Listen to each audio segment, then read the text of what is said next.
کتنی بڑی بات ارشاد فرمائی، فرمایا لا تقنطوا من رحمت اللہ، تم نے میری رحمت سے نا امید نہیں ہونا۔ اللہ کی رحمت سے نا مالک کیا ملے گا؟ فرمایا ان اللہ یغفر الذنوب جمیعا، اللہ سارے گناہ معاف فرما دے گا۔ تو جن لوگوں کو اللہ کی رحمت پر نبی کریم علیہ السلام تشریف فرما ہے، امام غزالی نے لکھا ایک بدو آ گیا، دیہاتی سادہ آدمی، سادے بندے بھی سادے ہوتے ہیں، ان کا بھی اپنا طرز زندگی ہوتا ہے۔ تو بدو آ گیا، سادہ آدمی تھا، آتے ہی السلام علیکم لے کے نا تو کوئی بات ہی نہیں کی، سیدھا سیدھا ہی کہتا یا رسول اللہ صلی اللہ علیہ وسلم یہ بتائیں قیامت کے دن حساب کس نے لینا ہے؟ حضور فرمانے لگے بھائی یہ تو بڑی صاف سی اور مختصر سی اور سادہ سی بات ہے، حساب تو اللہ تعالیٰ نے لینا ہے۔ اب اس نے جو لفظ کہے اللہ کے حبیب کی آنکھوں میں آنسو آ گئے، کہنے لگے اگر اللہ نے حساب لینا ہے پھر انشاءاللہ کرم ہی ہوگا۔ تو حضور فرمانے لگے تمہیں یہ امید کس طرح ہے؟ تو عرض کرنے لگے یا رسول اللہ کریم جب غالب آتا ہے تو معاف ہی کرتا ہے۔ جب کریم کا غلبہ ہوتا ہے نا، کریم بندہ جب کسی پہ قبضہ کر لے تو پھر معاف کرتا ہے، تو اللہ تو سب سے بڑا مہربان ہے۔ وہ بات کی اور اگلا جملہ ہی کوئی نہیں کہا، وہ چلے گئے۔ تو حضور علیہ السلام نے اب اس بات پر رزلٹ دیا، فرمانے لگے کریم محبوب بندہ سادہ تھا، بات بہت بڑی کر گیا ہے، بڑی بات کر گیا، سادہ آدمی۔ میرے عزیز، اللہ کی رحمت پر جن لوگوں کو امید ہو انہیں موت سے ڈر، اور پھر جن کو محبوب کی ملاقات کا شوق ہو نا، ہم نے جان دے دی وعدہ دیدار پر، ہم سے وعدہ کیا گیا تھا کہ تم مرو گے نا تو تمہیں دیدار ملے گا، تو ہم نے جان ہی دے دی وعدہ دیدار پر، جان ہی دے دی وعدہ دیدار پر۔ اور پھر فرماتے ہیں نقد اپنا دام ہو ہی جائے گا، فرماتے ہیں ہم نے جان دی ہے اس وعدے پر کہ وہ ملے گا، تو امید ہے کہ یہ سودا ادھار نہیں، جیسے ہی قبر میں جائیں گے سامنے حضور کی زیارت نصیب ہو جائے گی۔ اس لیے لحد میں بھی عشق رخ شاہ کا داغ لے کے چلے، اندھیری رات سنی تھی سو چراغ لے کے چلے۔ یہ حدیث آپ نے بھولنی نہیں، یہ تنہائیوں میں یاد رکھنے کی روایت ہے، یہ تنہائیوں میں پڑھنے کی روایت ہے۔ یہ اپنے ذوق کو تازہ، جو لوگ کہتے ہیں نا وجد سرور کیف میں جانا چاہتا ہوں، وہ مشکات شریف کی اس حدیث کو دیکھے۔ اللہ کے حبیب علیہ السلام نے فرمایا لوگوں میں تمہیں بتاؤں قیامت کے دن اللہ تعالیٰ بندوں سے پہلا سوال کیا فرمائیں گے اور بندے اس کا جواب کیا دیں گے؟ یا رسول اللہ کرم فرمائیے بتائیے۔ تو کریم فرمانے لگے اللہ تعالیٰ قیامت کے دن بندوں سے سب سے پہلا سوال، اگرچہ بعض اور احادیث میں اور سوالات بھی آئے ہیں قیامت میں جو سب سے پہلے ہوں گے، لیکن اس حدیث میں یہ والا سوال حضور نے بیان فرمایا۔ حضور فرمانے لگے اللہ قیامت کے دن اپنے بندوں سے سب سے پہلا سوال یہ فرمائے گا کیا تم میری ملاقات کو پسند کرتے تھے؟ اوئے ہوئے ہوئے، کیا تمہارا ملنے کو جی چاہتا تھا؟ کبھی اے حقیقت منتظر نظر آ نہ لباس مجاز۔ اقبال کہتے ہیں تیرے کرم اتنے ہیں دل کرتا ہے تجھے دیکھیں، کبھی کبھی اے حقیقت منتظر نظر آ نہ لباس مجاز میں، لاکھوں سجدے تڑپ رہے ہیں میری جبین نیاز میں، تمہارا دل کرتا تھا مجھ سے ملنے کو؟ حضور فرماتے بندے عرض کریں گے مالک بڑا دل کرتا تھا۔ تو پھر اللہ فرمائیں گے یہ گفتگو کی معنویت تو دیکھو یار، اس کا حسن تو دیکھو۔ اللہ پھر پوچھیں گے کیوں دل کرتا تھا تمہارا؟ دل کرتا تھا تو کیوں کرتا تھا؟ عرض کریں گے مالک اس لیے کہ ہمیں امید تھی کہ تو معاف بھی کر دے گا، رحمت بھی فرمائے گا، اس معافی کی امید پر دل کرتا تھا تو ملے۔ حضور فرماتے ہیں پھر رب فرمائے گا مجھ پر واجب ہے، میں نے اپنے کرم سے واجب کر لیا ہے کہ آج تمہیں جنت عطا کروں گا۔ یہ جو ملاقات ہے نا، ملاقات کہ وہ ملیں گے، ان سے ملاقات ہو۔ عمر بیت گئی نا نام جپتے، عمر بیت گئی نا تذکرہ کرتے، ہم سے بھی لوگ پوچھتے ہیں کیا کمائی کی، کیا زندگی میں حاصل کیا، تو ہم کہتے ہیں شرق سے غرب تک ملک کے ایک کونے سے لے کر دوسرے کونے تک مدینے والے کی بات کی، حضور کا ذکر کیا ہے۔ نبی پاک کے میں اپنی حیاتی تو قربان تھی، وہاں ساری محمد محمد پکیندے گزر گئی ساری۔ یہ اعزاز ہے، یہ کرم ہے۔ اب کیا ہوتا ہے، گناہگار لوگ ہیں، اتنا بڑا دعویٰ تو نہیں کر سکتے، لیکن دل تو چاہتا ہے نا کہ چلو جس کا نام لیا ہے اس کی کبھی زیارت بھی ہو، کبھی ملاقات بھی ہو، کبھی نظر کرم بھی ہو۔ کسی نے اپنے محبوب سے کہا تھا کہ ذرا ایک نظر مجھ پہ بھی کیجئے، تو قریب بیٹھے ایک شخص نے کہا یار تو نے بڑا دعویٰ کیا ہے، جو محبوب ہوتے ہیں ان کو تکلیف نہیں دی جاتی، تو کہتا ہے پورا چہرہ ہی تیری طرف پھیرے۔ تو پھر اس نے اس درویش سے پوچھا کہ میں بھلا پھر کیا کروں، میرا دل تو میرا بھی کرتا ہے نا۔ چلو یہ تو آپ کی بات ٹھیک ہے کہ اب میں محبوب سے کہوں کہ اتنی تکلیف کرے کہ میری طرف پورا رخ پھیرے تو ٹھیک نہیں، تو پھر بتائیں میں کیا کروں؟ تو اس نے کہا ان راہوں میں کھڑا ہو جا جن راہوں کی طرف وہ کریم دیکھتا ہے۔ چلو اسی با کردار کو دیکھتے دیکھتے بیچ میں تیرے اوپر بھی نظر، مجھ پہ محشر میں نصیر ان کی نظر پڑ ہی گئی، مجھ پہ محشر میں نصیر ان کی نظر۔ اوئے ہوئے، اللہ کرے آپ کو بھی وہ لطف آئے جو مجھے آ رہا۔ کہتے مجھ پہ محشر میں نصیر ان کی نظر، یہ انتہائی عاجزی ہے کہنے والے کی۔ اس نے بالکل اپنے آپ کو ختم کر کے کہا کہ میں قابل تو نہیں تھا، اور میں پھر تکلیف دیتا کہ میری طرف دیکھیں، اسپیشل میرے لیے وقت نکالیں۔ پر کرم یہ ہوا کہ مجھ پہ محشر میں نصیر ان کی نظر پڑ ہی گئی۔ کہنے والے اسے کہتے ہیں خدا کا کرنا، کہنے والے اسے کہتے ہیں خدا کا کرنا۔ اللہ نے کیا کہ نظر مجھ پر پڑ ہی گئی، اور جب پھر پڑ گئی تو تیری ایک نظر کا کمال ہے اور میری زندگی کا سوال ہے۔ بس جب پڑ گئی تو سو پھر پڑ گئی۔ موت سے وہ بندہ کبھی نہیں ڈرتا جسے ملاقات کا شوق ہو۔ ملنا چاہے داتا علی اجویری سے اور موت سے ڈرے، ملنا چاہے حضرت غوث پاک جیلانی سے اور پھر موت سے ڈرے۔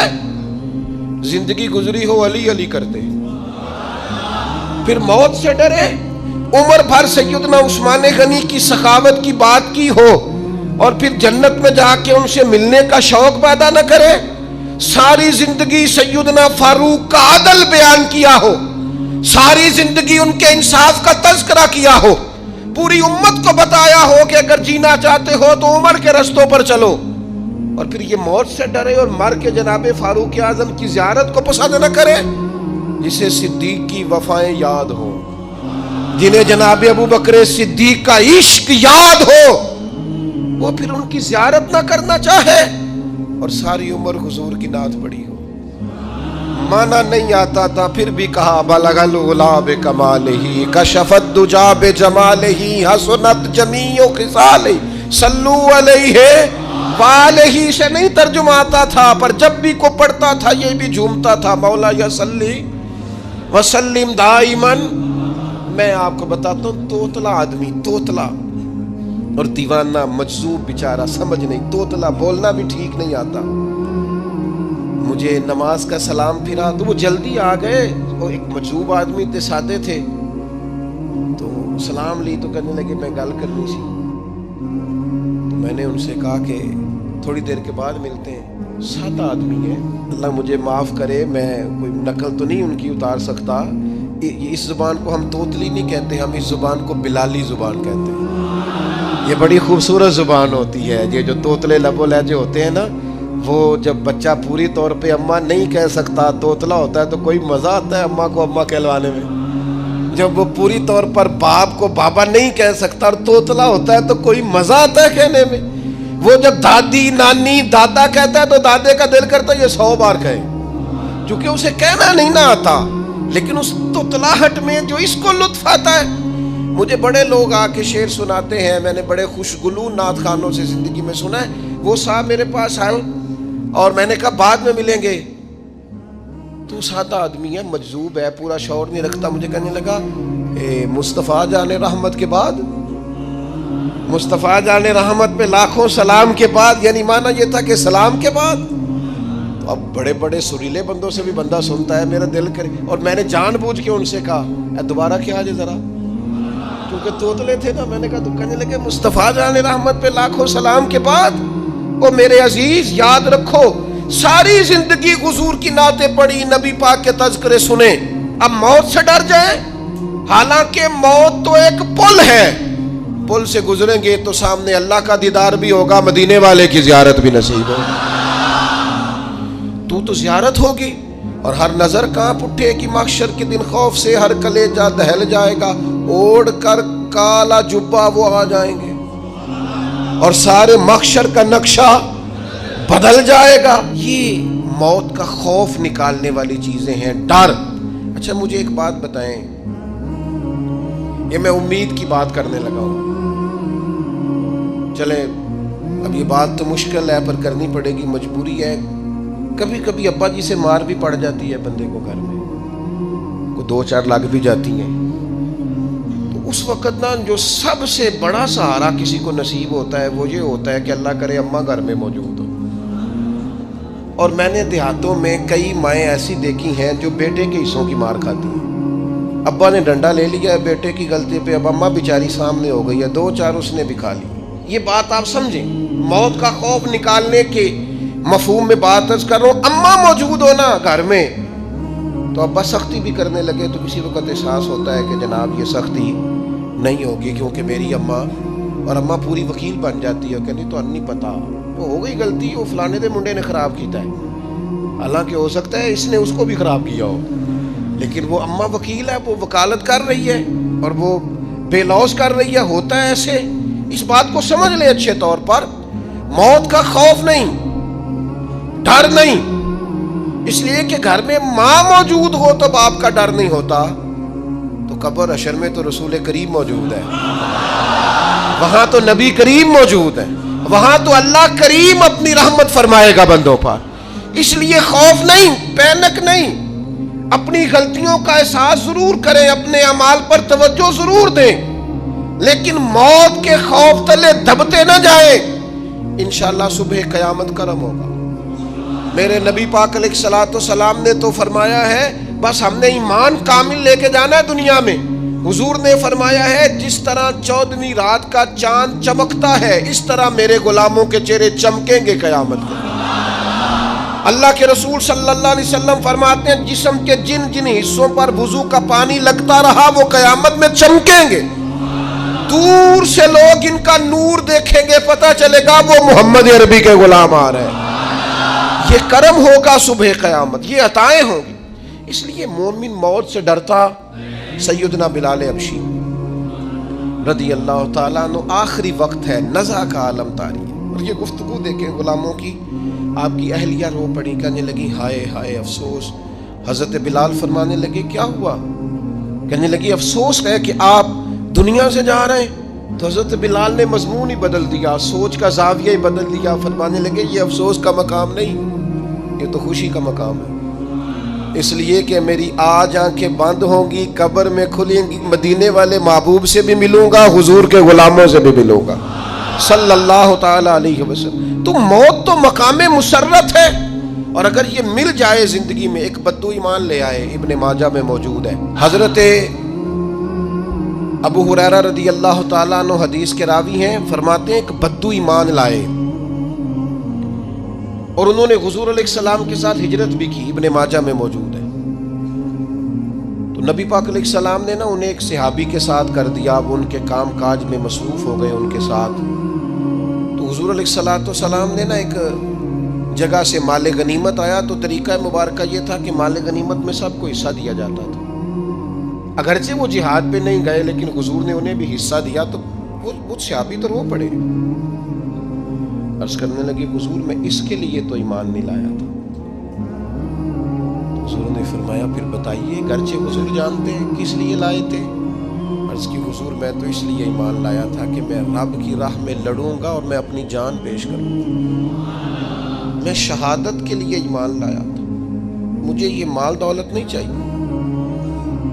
تھوڑی ہی دیر گزری کہ ایک اور مارکے کا اعلان ہو گیا، جنگ کا اعلان ہو گیا. حضور نے فرمایا چلو. وہ گئے اور چند ہی لمحے گزرے کہ وہ میدان میں اترے اور پھر شہید ہو گئے. صحابہ کرام ان کی مقدس لاش مبارک کو اٹھا کے محبوب کے قدموں میں لائے تو نبی کریم نے کیا خوبصورت بات ارشاد فرمائی.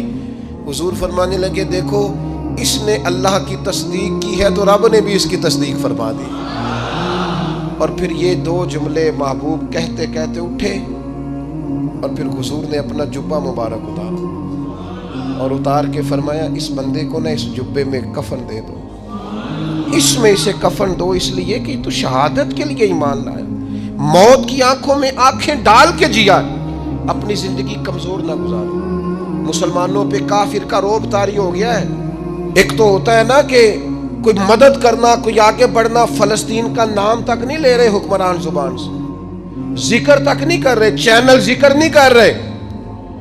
اتنا رعب, اتنا کفر کا خوف, صرف اس لیے کہ ہمیں موت کا ڈر ہے. مر جائیں گے تو بستر پہ نہیں مریں گے, بیماریوں سے نہیں مر جاتے لوگ.